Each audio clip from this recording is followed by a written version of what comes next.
Queridos, a paz do Senhor, estamos iniciando mais uma escola bíblica dominical, né? É, e estamos aqui, na verdade, numa fase de preparo para aquilo que vai vir por vir, né? Aquilo que está por vir em termos de disciplina da nossa escola bíblica dominical, ok? A ideia é nós, nas próximas aulas, falarmos de uma teologia mais prática, né? Principalmente a nossa teologia da Igreja do Nazareno, que é arminiana, né, com relação à salvação, mas wesleyana com relação à santidade. Então, nas próximas aulas, nós vamos começar a tratar dessa questão de uma teologia mais prática wesleyana, ok?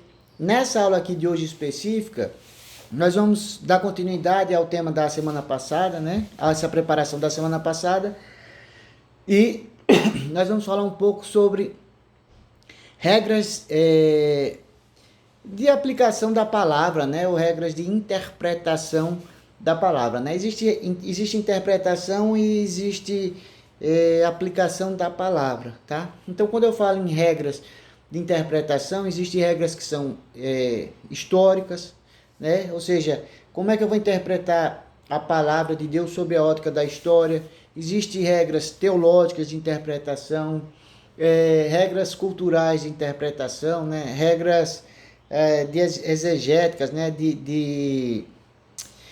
Da própria palavra, da própria leitura, né? Como nós vimos na semana passada. Mas hoje eu vou falar sobre regras de aplicação da palavra de Deus, né? Não é que é uma questão de... Não vou ensinar aqui nesse momento interpretação, mas uma aplicação mais correta da palavra de Deus, ok? Eu separei aqui 9 regras, eu não sei se vai dar tempo de nós vermos todas as 9 regras, mas eu vou fazer o seguinte: quando chegar em 20 minutos, a regra que tiver eu paro e, caso não dê tempo, a gente pode dar continuidade na semana seguinte, ok? Dependendo do planejamento da Escola Bíblica Dominical, ok? Então a gente vai iniciar, né? Eu acredito que você já deve estar com sua Bíblia na mão. Aqueles que gostam, né? Caderno na mão, lápis na mão. Tem uma Bíblia que a gente se apega mais, mas eu, por exemplo, gosto de riscar minhas Bíblias, de anotar na própria página da Bíblia uma outra observação, né? E aí você é que vai saber qual é o relacionamento que você vai querer ter, digamos assim, ou qual a utilidade que você vai querer dar à sua Bíblia, né? Se você vai querer riscar, se você não vai querer, né? Se você tem uma Bíblia que você estima muito, não quer dar nenhum risquinho nela, compre outra e use para isso, mas assim, aprenda, né? A palavra de Deus e se esforce aí para aplicar essa palavra, ok? São 9 regras, na verdade, e eu vou começar aqui com a regra número 1, tá? Que diz assim, né? Estude a Bíblia partindo do pressuposto, regra 1, tá? Estude a Bíblia partindo do pressuposto que ela é a autoridade suprema em questão de religião, fé e doutrina, amém? Então, o que é que essa regra quer dizer, né? Que a minha aplicação da palavra de Deus tem que ter a Bíblia como regra de fé e prática, tá? Única regra de fé e prática. E tudo mais que a gente pensar, ou seja, qualquer regra, por exemplo, que a Igreja do Nazareno tem. A Igreja do Nazareno ela tem um manual, mas esse manual ele precisa estar submetido à palavra de Deus, ok? A palavra de Deus é nossa regra de fé e prática, né? E o manual ele precisa estar submetido, ok? Quando eu falo nisso também, eu preciso entender o seguinte, que todas as pessoas do mundo mesmo, todas as pessoas que existem, elas se relacionam com a Bíblia sob 3 óticas. A ótica da tradição, a ótica da razão e a ótica das escrituras, tá? Por exemplo, alguém pode ter muita razão e não acreditar em nada nas escrituras. Então, ele se relaciona zero com as escrituras. Mas ele tem uma opinião sobre a escritura, entende? Então, essas 3 óticas, ela, digamos assim, monta não só a minha teologia, mas aquilo que eu quero, a forma como eu quero aplicar a palavra de Deus na minha vida, tá? Então, a tradição, ela é, digamos assim, aquela questão cultural, tá? Eu sempre costumo dar como exemplo de tradição, né? Você tem tradições, por exemplo, que você pode... manter mesmo depois de convertido, e tem tradições que a gente deixa de manter depois de convertido, né? Um exemplo que eu posso usar é a poligamia, por exemplo, né? Então existe a tradição da poligamia, mas depois que a gente se converte, aquelas pessoas convertidas, elas precisam entender e precisam adotar para si, né, a questão bíblica de que Deus, ele se volta para monogamia, ok? Mas a tradição, ela não é contra a palavra de Deus, né? Eu costumo sempre dizer o seguinte: a maior tradição, eu acho, que nós temos, por exemplo, dentro das nossas igrejas, é a escola bíblica, né? Tanto é que nós não chamamos de escola bíblica. Nós temos o hábito de chamarmos de EBD, que é a Escola Bíblica Dominical. Ora, mas será que a escola bíblica só pode ser no domingo? Não, ela pode ser na segunda, terça, quarta, quinta, sexta e sábado também. Mas quando nós dizemos escola bíblica dominical e temos a aula na escola bíblica dominical, nós estamos pecando por essa tradição? Também não, entende? Então nem sempre a tradição ela é contra a palavra de Deus, tá? Mas aquela parte da tradição que for contra a palavra de Deus, ali a gente precisa abandonar, ok? Outra forma de nós nos relacionarmos com a palavra de Deus é a razão, né? Aquilo que nós pensamos, a forma como nós raciocinamos. A Bíblia mesmo, ela fala em razão, né? Eu acho que na aula passada até a gente iniciou a Escola Bíblica Dominical da aula passada sobre isso, né? Citamos até dois versículos, né? Um de Pedro, ele dizendo que nós temos que estar pronto para explicar qual é a razão da esperança que há em nós. E lá em Paulo, em Romanos, capítulo 12, quando ele diz: esse é vosso culto racional. Então a razão, ela tem que estar presente também no meu relacionamento com a palavra de Deus, entende? Agora, a palavra de Deus tem que estar acima disso. Ainda assim, a palavra de Deus, as escrituras, ela precisa estar acima. Como assim, pastor Eduardo? Milagres. É um bom exemplo, né? Milagres são coisas inexplicáveis que acontecem na nossa vida. Então, algumas pessoas, elas não aceitam milagres, por quê? Porque a ciência não explica, a razão não explica, entende? Então, quando a gente fala em razão, tradição e escritura, a escritura é que deve prevalecer, ok? Mas você e eu, nós temos esses três elementos, tá? Então, regra número 1, né? É estudar a Bíblia partindo do pressuposto que ela é a autoridade suprema em questão de religião, de fé e de doutrina, ok? A regra número 2, ela diz assim, né? Que a Bíblia, ela é a melhor intérprete de si mesma.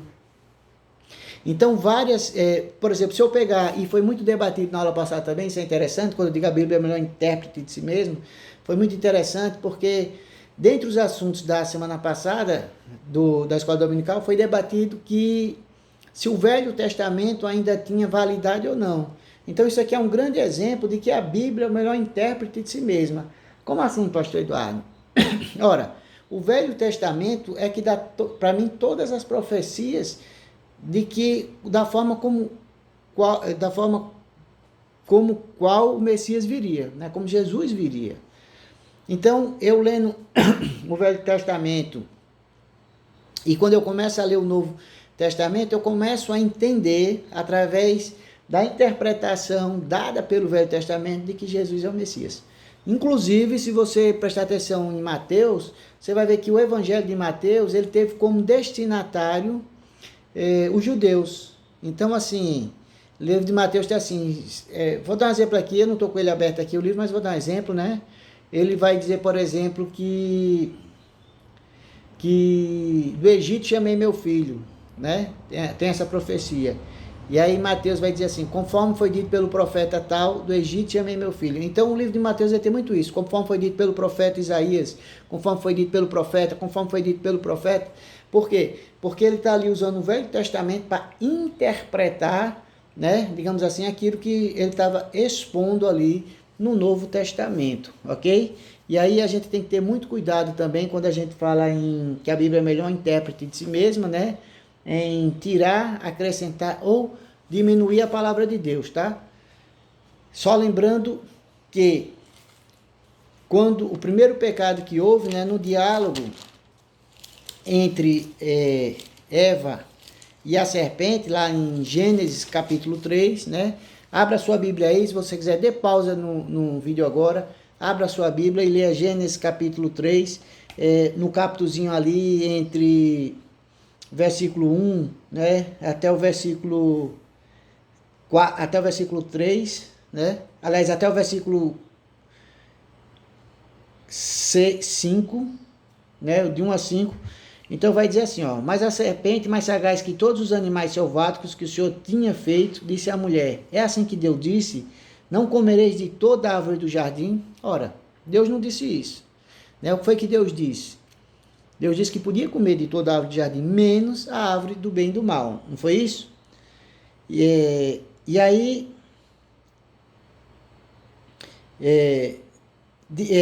tinha feito, né? E aí o versículo 2 diz assim: respondeu-lhe a mulher: do fruto da árvore do jardim podemos comer, mas do fruto da árvore que está no meio do jardim, disse Deus: dele não comereis, nem tocareis, para que não morrais. Então a serpente disse à mulher: é certo que não morrereis, porque Deus sabe que no dia em que deles comerdes, se vos abrirão os olhos, e como Deus sereis conhecedores do bem e do mal. Então, na verdade, o primeiro pecado ele vem como? Quebrando a palavra de Deus, né? Deturpando a palavra de Deus, né? Primeiro a serpente deturpa a palavra de Deus e depois ela nega aquilo que Deus disse, ok? Então é preciso ter muito cuidado quando nós acrescentamos, né? Diminuímos a palavra de Deus, né? Ou tiramos ali alguma coisa da palavra de Deus, ok? Essa é a regra número 2.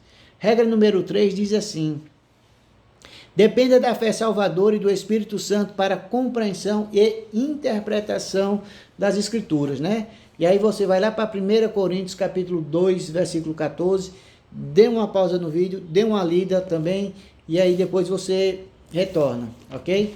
Eu vou aqui ler 1 Coríntios capítulo 2, versículo 14, e você vai ler aí também na sua Bíblia, tá? Aproveita para arriscar esse versículo e fazer uma observação que você achar interessante. Então, 1 Coríntios, capítulo 2, versículo 14, ele diz assim: ele vai dizer assim, né? Ora, o homem natural não aceita as coisas do Espírito de Deus, porque eles são loucura e não pode entendê-las, porque elas se discernem espiritualmente. Então, o que quer dizer isso aqui, né? É que a gente tem que depender do Espírito Santo de Deus para a gente poder entender a palavra de Deus, tá? Ora, veja só, a gente se converte primeiro ou acredita na palavra de Deus primeiro, né? Ora, se eu acreditasse na palavra de Deus primeiro, eu já teria me convertido.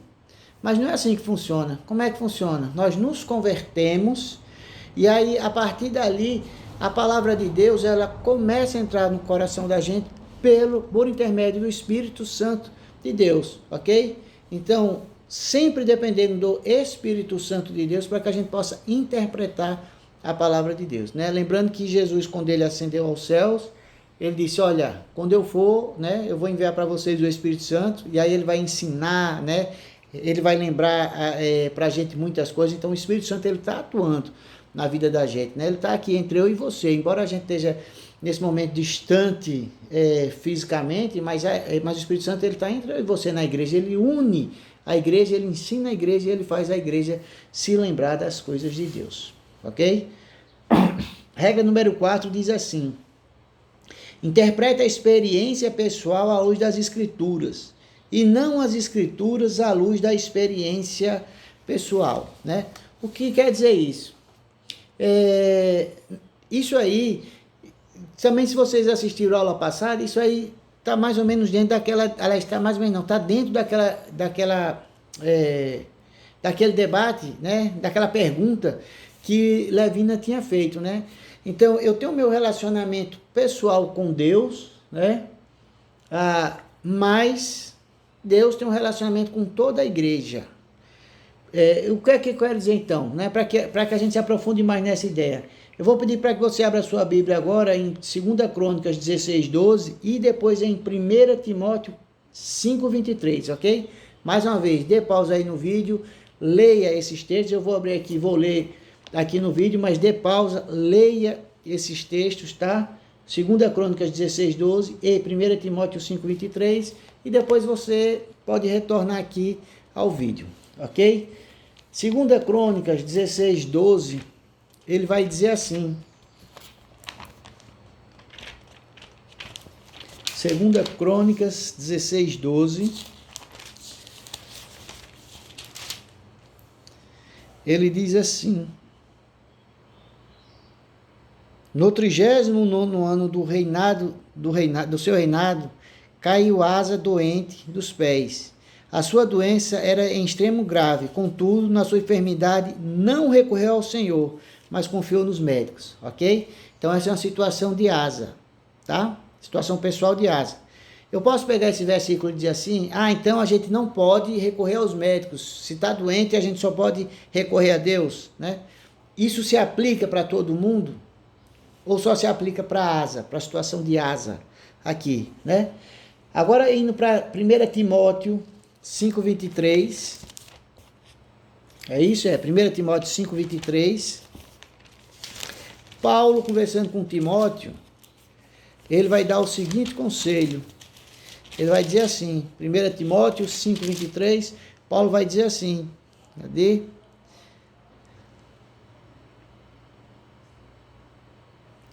Não continues a beber somente água, usa um pouco de vinho por causa do teu estômago e das tuas frequentes enfermidades, né? Então Paulo aqui já está dizendo assim, olha, usa vinho como um medicamento, né?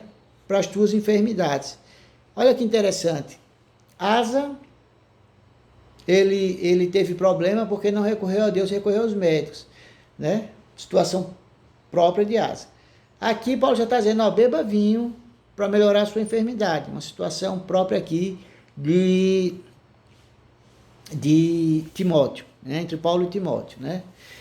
Um exemplo claro que eu posso dar é com relação a devocionais, por exemplo, nessa palavra, né? Que eu não posso pegar uma experiência pessoal e querer jogar para toda a igreja. Vamos supor que um dos meus filhos agora, ele quer ser pastor. E aí eu digo, não quero que você seja pastor, é uma vida difícil, é muito complicado, eu não quero. E aí eu abro a minha Bíblia naquele versículo que diz assim, João 3,16, porque Deus amou o mundo de tal maneira que deu seu Filho unigênito para que todo aquele que nele crê não pereça, mas tenha vida eterna. Vamos supor que eu abra nesse versículo. Ora, eu fazendo meu devocional e abrindo nesse versículo, Deus pode falar comigo e dizer assim, olha, eu dei meu filho, né, para a humanidade. Será que você não pode dar o seu filho para o ministério, para trabalhar para o reino de Deus? Aí Deus falou numa situação, nesse caso, particular para mim em um devocional. Mas qual a interpretação desse versículo? Né? Que quem quiser ser salvo, né, tem que aceitar Jesus como Senhor e Salvador, né? Isso porque Deus amou o mundo de tal maneira que deu seu Filho unigênito para que todo aquele que nele crê não pereça, mas tenha vida eterna. Então a Bíblia ela vai ter só uma interpretação. Mas entenda que eu lendo esse versículo como devocional, Deus pode falar comigo no meu coração, certo? Agora, eu não posso chegar na igreja e dizer assim, olha, Deus falou agora que todo mundo tem que colocar seus filhos para serem pastores ou seguir o ministério, entende? Por quê? Porque isso foi uma situação particular minha, entre eu e Deus. Um devocional, uma conversa entre eu e Deus. Amém? Essa é a regra número 4, tá? Interprete a experiência pessoal à luz das Escrituras e não as Escrituras à luz da sua experiência pessoal. Ou seja, essa minha experiência de eu deixar meu filho ir para o ministério, eu não posso fazer disso um mandamento, né? Uma aplicação para todo mundo da Escritura Sagrada. Ok? Regra número 5 diz assim, os exemplos bíblicos, e aí vai reforçar isso que eu acabei de falar, tá? Os exemplos bíblicos só têm autoridade prática quando amparados por uma ordem que os faça mandamento universal, ou seja, tem que estar claro na Bíblia que aquilo é universal, entende? Por exemplo, esse caso de Asa que eu falei, ali foi aplicado a Asa, situação de Asa, esse caso de Timóteo foi aplicado à situação de Timóteo. Eu não posso pegar isso aí e fazer disso uma situação universal e dizer que vai acontecer com todas as pessoas, né? Regra 5, ele diz isso, né? Os exemplos bíblicos só têm autoridade prática quando amparados por uma ordem que os faça mandamento universal. E aí eu vou pedir que você leia Lucas 13:32, dá uma pausa no seu vídeo aí, depois você volta, né? Marca, risca, né? E depois você volta para escutar o comentário, ok? Eu vou ler aqui, né? E enquanto isso eu vou ler aqui no vídeo, tá? Diz assim, Lucas 13:32. Ele, porém, lhe respondeu: Ide, dizer a essa raposa que hoje e amanhã expulso demônios e curo os enfermos, e no terceiro dia terminarei, né? Olha que interessante, Lucas capítulo 13, versículo 32. Jesus mandou os discípulos nessa ocasião fazer isso, tá? Mas isso não quer dizer que nós temos que ir para todos os políticos, digamos assim, né? Para todos no caso aqui, isso com relação a Herodes, tá? Então isso não quer dizer que a gente tem que ir para todos os políticos, dizer esse bando de raposa, né? E falar com essa autoridade que Jesus falou. Por quê? Porque esse aqui é um caso específico de Jesus para Herodes, tá? É como também aqueles casos que dizem assim, crê no Senhor Jesus e será salvo tu e a tua casa. Jesus ali, ou Pedro, ou Paulo, né? No caso eu acho que foi Pedro, ele estava dialogando com uma pessoa em particular, tá? Então eu não posso usar esse versículo para achar que só porque eu aceitei Jesus como meu Senhor e Salvador, toda a minha casa vai ser salva. Agora, eu não estou dizendo que a gente tem que desistir de orar por nossa casa não, tá? Nunca desistir. Até o último momento, até o último suspiro, o último respiro, a gente tem que estar ali orando, a gente tem que estar ali evangelizando, mostrando a nossa fé, né? Mostrando a nossa crença, com esperança no coração, tá? Não estou dizendo isso não. Mas eu estou dizendo que a gente não pode achar que um versículo como esse, ele pode servir de promessa para todas as pessoas. Amém? A gente vai parar por aqui porque já deu mais de 20 minutos dessa escola dominical, e a regra 6, 7, 8 e 9 fica para outra oportunidade, ok? Faça o seu devocional, né? A nossa igreja, ela tem uma coisa que eu acho muito interessante, que é esse devocional que a gente faz todas as manhãs, né? Isso é muito importante, que a gente faça um devocional coletivo, mas durante o resto do dia, faça o seu devocional pessoal com Deus, amém? Abra sua Bíblia, leia, ore, converse com Deus, você vai ver que sua vida vai ficar bem melhor. Deus abençoe a vida de cada um de vocês. Nós vamos deixar aqui um tempo de mais ou menos meia hora ao final desse vídeo, para que a gente possa interagir. Fiquem na graça do nosso Senhor Jesus Cristo.